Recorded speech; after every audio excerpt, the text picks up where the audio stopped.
Could you tell me a bit about yourself and what you do? Yeah, so hi, thanks for having me, Marie. My name's Israh Goodall, and I have been working with Nature Connection for around probably 10 years. I also have a background in health and have been supporting women in either as a midwife or in aid organisations around the world for over 15 years. In terms of the work that I think you're asking of me today, I mean, although I feel like there's a similar thread in all the work that I do, which is this real interest around times of transition and times of change that we all go through, and that we need support in those times. So whether that is being a midwife or being out in the wilderness, yeah, I'm really drawn to those places. With nature work, I have been leading expeditions for about 8 years, and those expeditions usually we go away for a month or just under a month to somewhere around the world, and I work with a group of people, young people from schools around England or United Kingdom, for probably around 11 months before we go out. So we have a chance to kind of meet and develop as a team, and then we go out onto the mountain and learn skills, and then eventually we go out into the world together. And in the other work that I do, I work with young women. I set up a program called Wild Time, which has been running for about 5 years, which is around, it's based in Devon, and we work with teenagers from around 12 to 16 years old, and it's all around trying to support young women as they step into adulthood. And we are, facing quite a challenging time, all of us as it is growing up in this time, but particularly teenagers and young people have a lot to deal with. So it's about trying to support them through quite a difficult transition. And it's all based out in nature. And so it's about kind of developing their relationship, their confidence, their resilience, building an emotional connection with nature so that they can step away from this time feeling more confident and more able to be themselves in the world. I also work with adults. I've been doing some stuff at Schumacher down in Devon, which is an amazing centre for alternative education. Yeah, so that's the kind of work I'm doing. I don't know if that answers the question. Oh, that's perfect. Thank you so much. Okay. How did you become interested in this area? That's a great question. I feel like we all have a thread in our lives. I don't know whether that's, some people might call it destiny, people might just call it just luck or whatever it is, but I have definitely felt in my life this kind of thread that I've followed, and I know that I'm on the right track because I feel positive, I feel excited by life, I feel, big heart open. So the thread that has kind of led me has been, I think, initially working around the world as a midwife. I worked in some quite extraordinary places and very remote places, and I was inspired by the communities that I lived with, by their relationship with nature, particularly how nature was very much alive for them, and was, like, for instance, an example would be I worked with the Afar people in Ethiopia, and they described the land as an ancestor, and for them they couldn't leave that area, or they wouldn't hurt that area in any way because it felt like family. So that was always like, I had my eyes open and inspired by different ways of relating to nature. But also personally, I grew up traveling the world. I had parents who wanted to give us a different type of education, and so I grew up living in some incredible communities and cultures that often, not always, had a real deep connection with nature, but certainly the nature around where we were living was quite extraordinary. So I was very much inspired by that. And then this, which I mentioned in my previous answer, was that this fascination around times of change that we all go through, and I call it a rite of passage, but just these fascinating moments. So that's kind of been the heart of the work that I do. And this connection with nature is that I feel that nature can be one of our greatest allies. Um, and then I suppose the other thing to say is that I have personally needed to go out into nature. So there were times in my life when I was, I was facing times of change. And so I went into nature, and I've spent many years, months, weeks alone, but also with groups or with friends in the mountains, particularly. One of the most important for me being walking from Mexico to Canada and spending 6 months, well, 5 months living in the wild. And it changed my makeup. It changed who I was from the inside out. And so yeah, I've had personal experience of how powerful this work is. So I feel very committed to it. Yeah, it's incredible what nature can do to you. Yeah. I'll start off by asking, why do you go out into nature, and how does it benefit you? I think I speak for myself, but I live in this society where we live in a very fast pace. And you get up in the morning and there's a list of things to do, and it's non-stop sometimes. And when I step outside, when I go outside and I put my bare foot on the ground, or I go running, or I go to my sit spot, it just seems to open that linear time frame up a little bit, and it just kind of like gives you a bit of a space to breathe and just to slow your heart pace down and take a moment without there being a thing to do, or I've got to get an outcome. That it's just about being alive and observing how you're feeling, what's happening in the world. So I think that is vital for me. And I if I don't do that at least once a day, I really feel sort of, I would just describe it as being disconnected from myself. So it's a regular daily practice for me, just to go outside and connect. I find going out for longer distance, longer time in nature just extraordinary. I mean, it's sort of talking again about like neuroscience. I feel like it really like refigures my brain. Again, I think it comes back to the fast pace that we live, and when you go and spend longer time out in nature, it just reminds you, I think, of your inner rhythm, which is often quite much slower than the way the world works. It simplifies things, and it makes you focus on what is right in front of you. So it kind of gives you a sense of presence. I think we all spend our lives probably worrying way too much, thinking 10 steps ahead of us. And when you're outside and you need to get a fire going because it's raining and you're really hungry, that's what you're focused on, not what you're going to do in that next meeting that you've got to give in the next week, or how you're going to get that essay done. You have got to focus on the fact that you've got to put your tent up, you've got to get in and get snuggled and warm, and you've got to get some food.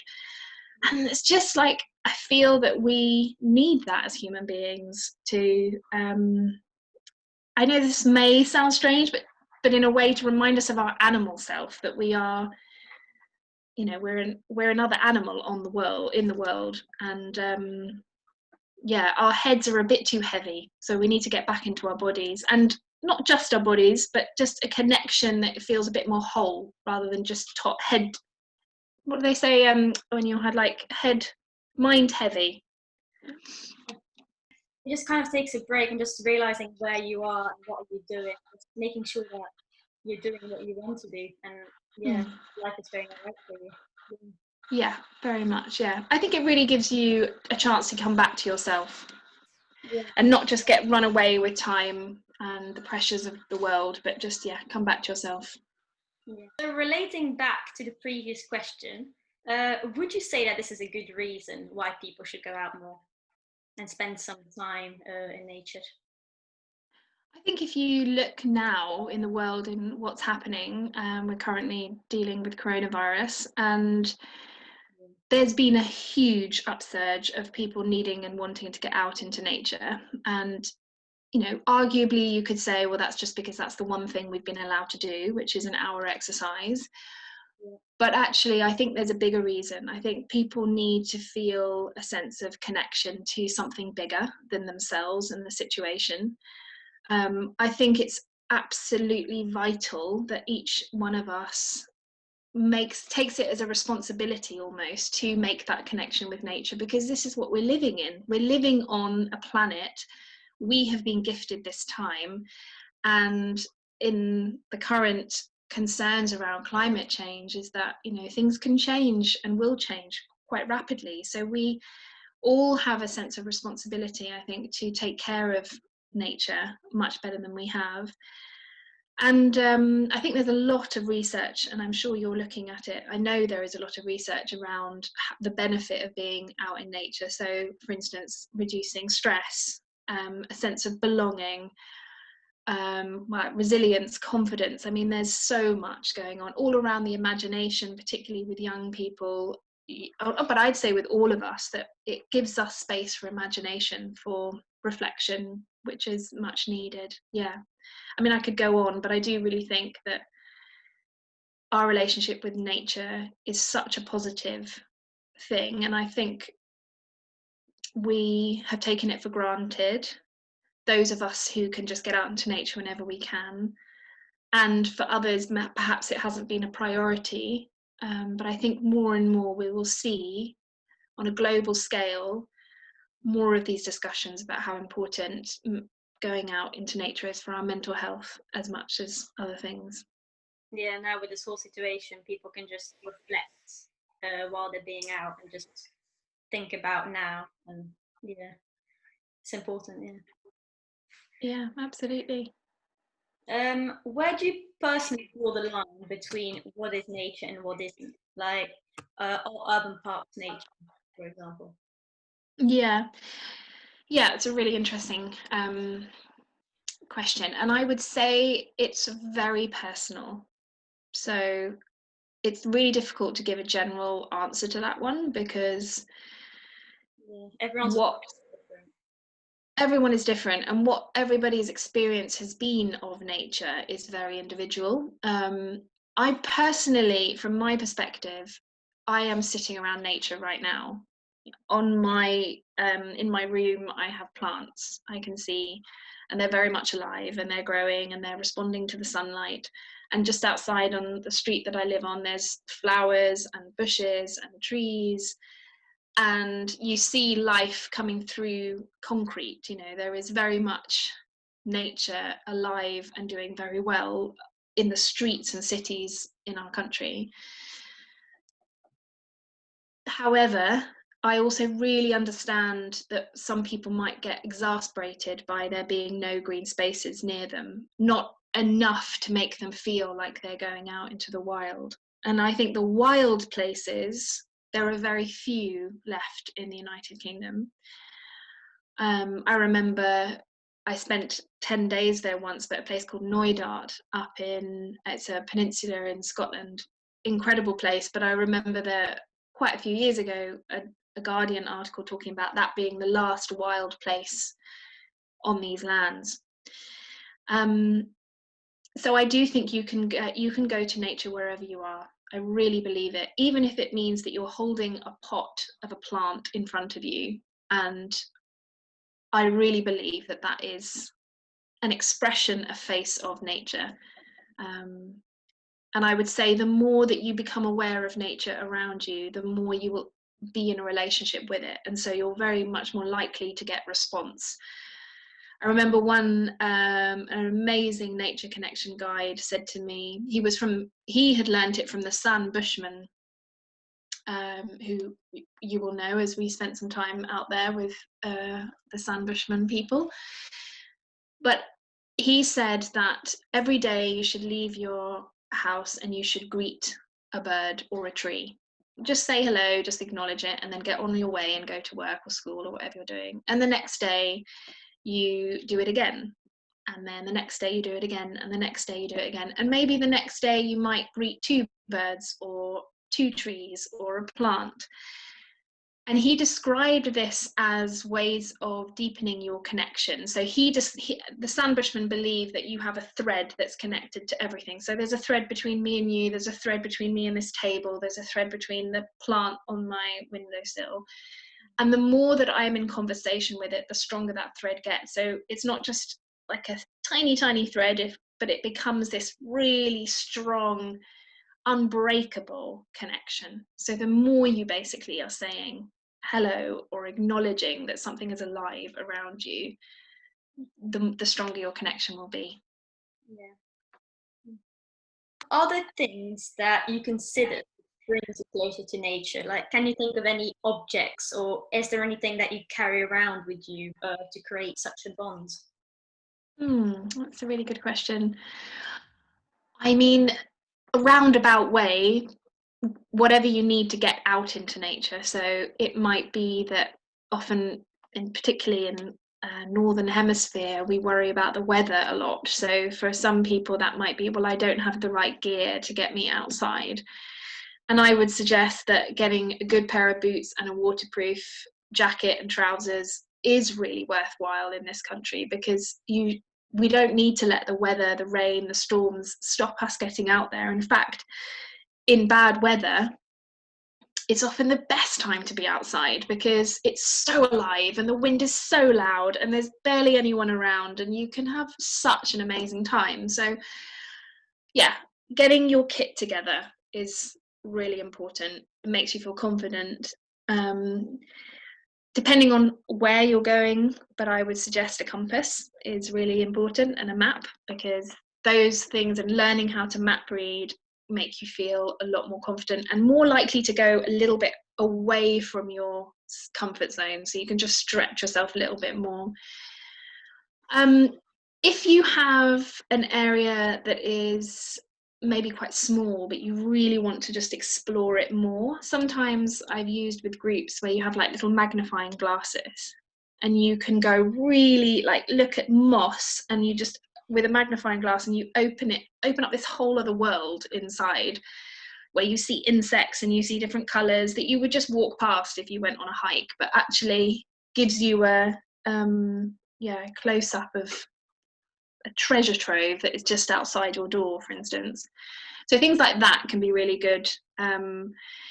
I've often done work with the sounds that you can hear. So sometimes I might take with me something to write or draw, and that will just help me to stay in one place and just be a bit more observant and concentrate rather than just daydream. I might be outside, but I'm just daydreaming about what I'm going to eat for dinner that night. Whereas actually, if you have something to do sometimes, like for instance, drawing what you can hear, that's a really beautiful way of just slowing down where you are and paying a bit closer attention. And capturing what's as well. Yeah, exactly. Capturing where you're at. So yeah, I would say there are those 3 parts to it, which are the stuff you want, things that can really help you, things to get you out there. So that's kind of kit. And then objects that can support you to really explore when you're out there. So things like magnifying glasses and writing material, art, those kind of things. Products that I've made are to address the following issues that I've found when doing my research. So I found out that nature deficit disorder, stress of an unpleasant environment, and just spending too much time in the electronic world is just so big issues. And they're just 3 main ones. There's lots of other ones. Mm-hmm. How you should be more connected with nature. So I kind of, for my project, I've been making 3 products to try and make that bond with nature for people who can't, or who don't have the time, or even for people who do have the time, you know. And I'll start off by the first one. It's still like in development, what I designed is it's like little tubes. It'll be like a key ring that you can carry around with you, and then inside the key ring, so there's like 7 key rings, 7 different areas, so the 7 continents. So this one's, for example, South America, and then you could have inside you've got a map of South America, and then you can open it up and stick a piece of nature on to capture like a moment. Obviously, in the disclosure, it would be written down that some pieces you cannot collect, and you've got to be careful as well to not ruin that part of nature. Um, but this is like one idea that I've got, and like kind of gives you a memory of all the places you visited, while also having that bond. And all these I then made a stand. It's just a rough model. Mhm. But like, let's say I represented the Grand Canyon, for example, for North America, and then the Amazon rainforest, and then Sahara, and so on, Mount Everest for Asia, and then some hills for Europe, and the Grand Barrier Reef for Australia. Um, so like, I've kind of done. Would use this, but for all of them, and then you would Mhm. the shapes of the continents, what people liked, and then you would still be able to see the tubes as well. So they would be in here, and you'd be able to just slot them in. So that is one of my projects. Another one is a moss phone case that I made. Um, Mm. so it's like currently it's dried moss. I'm still trying to figure out if I could use real moss or not, or if dried moss is the only way to go. And then yeah, so you can kind of like see that layer there as well. Mhm. Yeah, so I've made that one as well. And then another one, Yeah. it's a big frame where you can put a plant through, and then you could also put pictures of you from nature or with the family, stick it onto that, Mm. have that connection. Yeah, Uh, I really liked that. I really liked that. Yeah. I'm also thinking of maybe making like a smaller version as well, so you can maybe hang it above your desk, or just different sizes. But those are Were the they, was it real plants?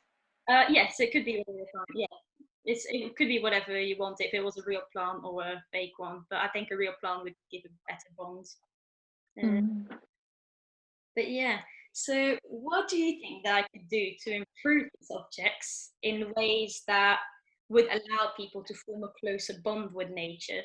Would would these objects help you to get a stronger bond with nature? Do you think this would be effective? Mm. So, I'll work through all three of them. I'll just give my initial reflections, and if anything else comes, I'll of course send that on to you. So the first one, I had a few questions. So, for instance, how big are the maps? So the reason why is if someone is going to put something on it, it would have to be, I would see just from looking at it, quite small. And just like the challenge of trying to choose something that was really small from your experience and put it in could potentially be quite hard. At the same time, I think that gives a really lovely lesson around, often we go for something big, and actually with a memory, all it could be would be a grain of sand, and that a grain of sand could mean the desert for someone, and a huge memory, but for them they just need a tiny piece of it. So if you were to market it like that it's about trying to inspire people to find how, even in the smallest elements that we have on the earth, like mud or rock or sand, that they hold within it a million years, which they do, a million years on this planet, made on this planet, but also unmeasurable sense of experience that you've had with it. So you have you have a challenge there, but you could also turn that challenge into something that was inspiring. I think those kind of things, actually, people, particularly when they're first going traveling, maybe parents of those people who were going off to venture around the world, would go and maybe buy that, because it's a really sweet way to Right. Yeah, just a sort of, it's an inspiring different way of remembering your time away and sharing that with others when you get back. Um, I would say as time goes on, and I speak for myself, having traveled a lot in my life, that those kind of things wouldn't work for me because I probably wouldn't find the space for them. So if they just, it's just the very fact that it becomes a thing that you have to carry around, which when you are someone who's used to only taking a small backpack in the world, it just wouldn't work for me. But I think there is a particular, what's the word, a particular section of society where I think that would really be a wonderful gift to give to someone.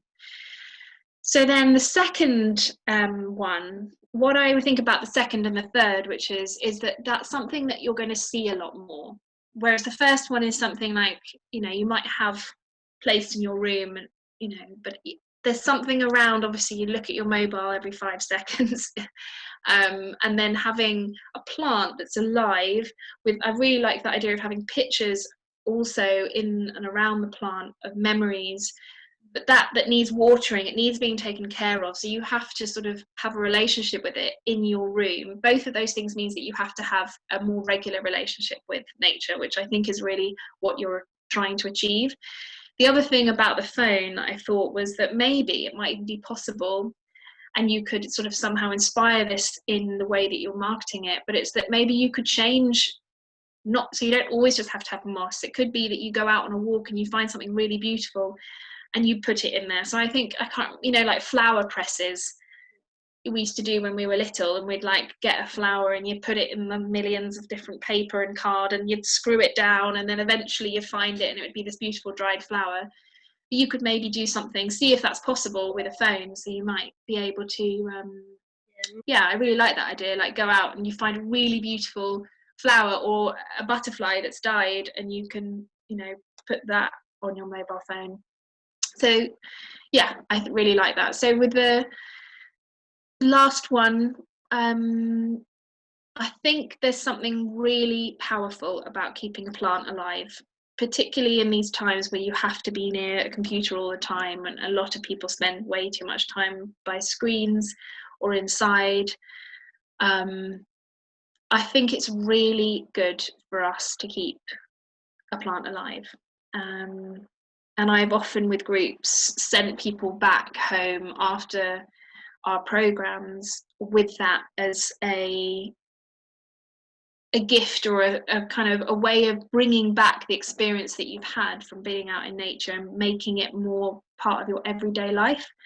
There's something about being patient, feeding, watering, something other than yourself, that reminds you of those humbling qualities of what nature can give you.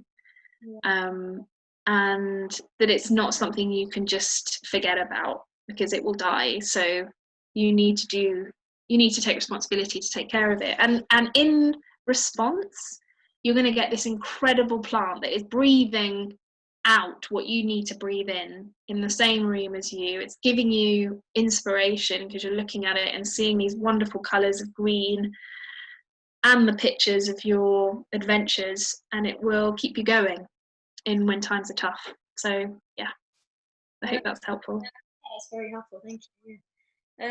Would you want to share any knowledge on flora, geology, etc. that would help me with my project? That's a really big subject. That would help you with your projects. Yeah, it is a tough one. I think what I've noticed in this lockdown period is that people are getting more and more interested with wanting to name like birds and trees and plants. There's been a lot more discussion around that. So I wonder, and maybe this is linked to your mobile, whether there was a way of perhaps having a piece of bark or a leaf that you didn't know the name of, or something that you could take as a kind of we call it, I often use it in groups when you have like a nature mystery and you need to take it home to go and discover more about it. That might be looking on the internet, or it might be looking in books that have fauna and flora encyclopedias. I mean, there's so many amazing ones. So I don't know whether that would be possible to kind of be able to put in a leaf into that and then take it home, because you don't necessarily want to encourage people to be on their mobiles in nature. I mean, I have to say that's something that I feel quite strongly about, and I'm sure you'll remember, but that we don't take mobiles out into nature. I mean, obviously, in a day-to-day occurrence, you can and you should for maybe safety reasons, but I don't think we should be encouraging too much mobile use. But there's something about maybe, you know, take a piece home with you, and when you're at home, you have a chance to research. So, yeah, I don't know if that's useful. Like the phone case, like now, for example, I don't put my phone like this. I put it like that, just because. Nice. And I hope that will encourage people as well to do not look at their phones. Yeah. And if they did have, for instance, a leaf in it, and every time you turned it over, you'd be like, oh my God, yeah, I still don't know what that is. And then you might look at that, and it would be a really good reminder to do a bit more research. How do you encourage people to be closer or at one with nature? What are your secrets? Maybe I should ask you that. I have so many.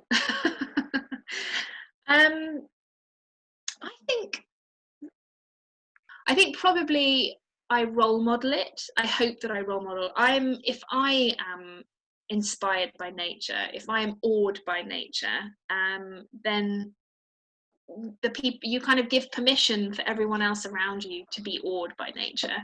So there's something in role modeling it. I think any leader or facilitator or anyone dealing with nature should be role modeling their love of it, and not being ashamed of that, but actually seeing that as a really positive way of contributing to society. So that's one thing. I am in awe of nature, and I hope that that's inspiring. And then there are ways of, I think, slowing down our experience of being in nature. I think we have grown up with this sense of get to the top of the mountain, get home, and it's a really kind of in out, like in out. And also I think a lot of people have had quite a horrible experiences of being dragged into nature when it's not their choice. So I actually think just shifting that, just changing people's experiences of what that is to be in nature. So I love to get to the top of the mountain, but actually the journey itself is the experience. So maybe you want to slow down, stop at a really beautiful river, and maybe someone wants to read a poem, or you want to do an activity that gets everybody writing a bit of poetry about what they're seeing. You want to play a game, you want to like do blindfolds where you go and touch the trees and then take those blindfolds off and try and work out which tree that you were touching, or you give someone a question and you get them to go out on their own solo into nature and just spend some time experiencing that and thinking about what that question means to them without the influences of their friends or music or any distraction. So they're like really in themselves, and see what happens with that question when they're out in nature. Some people find that actually if they really slow down and go quiet enough, they feel like nature itself teaches them something. So it could be that they just notice the life cycle in front of them, that, you know, something is growing as well as something is dying, and that the thing that dies helps the thing that's growing because it composted again. So there's sometimes you can just see things in nature that you think, oh my God, that's exactly what's happening to me, and it can be a great teacher. I think you're never going to get it right for everybody, but I think it's about, when we look about how anybody learns in school, there's different ways of learning, it's trying to bring that into being out in nature as well, not just kind of sticking to the same path but being willing to try different ways of experiencing it. And that could literally be like singing, dancing, walking, running, yoga, meditation, as well as all of these activities, like creative activities that you can do. Is there anything else that you think that you could add, that you believe that might help improve my projects? I don't think so. I think you are at exactly the right time. This is the time where people have had a chance, an actual experience, to realize how important spending time out in nature is. And yet we all need to resume some form of our normality, which is returning to work or school or whatever. And actually people might miss the amount of time they were spending out in nature. So having things at this point to help bridge that, to remind them of their connection to it, is really important. So I think you're spot on. Thank you so much for this interview. Very welcome.